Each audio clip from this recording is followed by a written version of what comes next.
Before Clyde Drexler joined the Houston Rockets, he had already immersed himself as one of the greatest players in NBA history, held the Portland Trail Blazers to the NBA Finals twice, and was named to 8 All-Star teams during his time in Portland. Clyde the Glide received MVP consideration during the 1987-88 season and was an MVP finalist during the 1991-92 season, finishing as the runner-up to only Chicago Bulls legend Michael Jordan. Drexler was also named to 3 consecutive All-NBA teams and finished within the top 5 in scoring on 3 different occasions during his tenure in the Rip City. So how come no Rocket player but Hakeem the Dream wanted him on their championship squad? Welcome to the Squad Dawkins channel. Here we go back in time and break down the aftermath of the Clyde Drexler's trade to the Houston Rockets. With all the success Drexler had with the Blazers, he realized there was more to be had, as he was missing an NBA title from his resume. He ultimately demanded a trade, forcing then Blazers general manager Bob Whitsitt to deal him. And on February 14, 1995, he was dealt to the champions, the Houston Rockets. Drexler was shipped for Otis Thorpe, Marcelo Nicola, and Blazers' first-round pick in the 1995 NBA Draft. Years later, the Blazers and Rockets legend explained why he was so eager to start off away from Portland. The only reason I left Portland, they were starting to rebuild.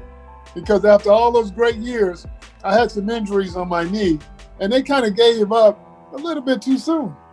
And so they started rebuilding. They got rid of Kevin Duckworth, and I was like, hold up, guys. We don't have a center. And then they started saying, well, we need to rebuild. We need to trade some of these veterans while they can still play so we can get something for them. And that's when I orchestrated the trade to Houston.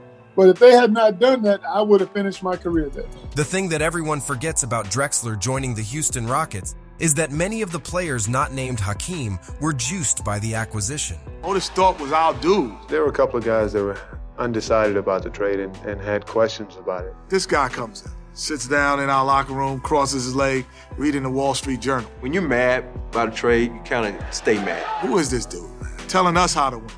Dude, we beat you last year. So it's like, who is this guy? The Rockets, with a 30-17 record at the time of the trade, had lost one of their own in Thorpe, a former all-star power forward whose future had role player written all over it. Still, Thorpe was an essential figure in Houston winning its first title in 1994. And to see him sent out the door was rough for the Rockets players. I think there were some strong feelings and, about different styles of play. But there were some guys who knew their roles on the team would change. The trade appeared to have further damaged the team's relationship with guard Vernon Maxwell. Mad Max and Drexler both played shooting guard, and Maxwell, who was salty over his minutes, didn't take Drexler's arrival well. Though Rockets fans were a little more accepting due to Drexler's ties to the city, many still questioned if dumping such a key part of the first title team was the right thing to do. As the season drew to a close, it seemed that the skeptics were right. The Rockets stumbled to close out the year 17-18 after acquiring Drexler, and finished with a win-loss of 47-35 and with the 6th seed in the Western Conference hierarchy. Drexler had good numbers: 21.4 points, 7 rebounds, 4.4 assists, 1.8 steals, and 50.6% shooting from the field. But an injury to Hakeem and the failure of Houston's supporting cast to adapt to Drexler's game held them back. In short, they had chemistry issues. But starting with some Drexler late-game heroics as the season wound down, the Rockets began to slowly get acclimated to each other. And then we go, oh, he's special. Clyde came in and started hooping. I'm like, man, this dude, he's on a mission. With Clyde the Glide shining, the Rockets defeated Utah, Phoenix, and San Antonio in the Western Conference playoffs. They finished off their improbable run by sweeping the 57-win Orlando Magic in the finals, and though Hakeem would win the finals MVP award, Drexler had himself quite the postseason line as well. He finished with 20.5 points, 7 rebounds, and 5 assists per game while shooting 48% from the field.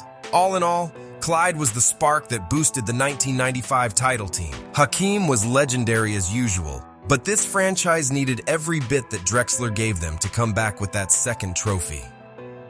Tell us in the comments, where do you place Drexler in the all-time shooting guards list? And if you enjoy this video, hit the like button, share, and subscribe. For even more basketball content, subscribe to our other channels, Free Dawkins and Vintage Dawkins, and follow us on social media.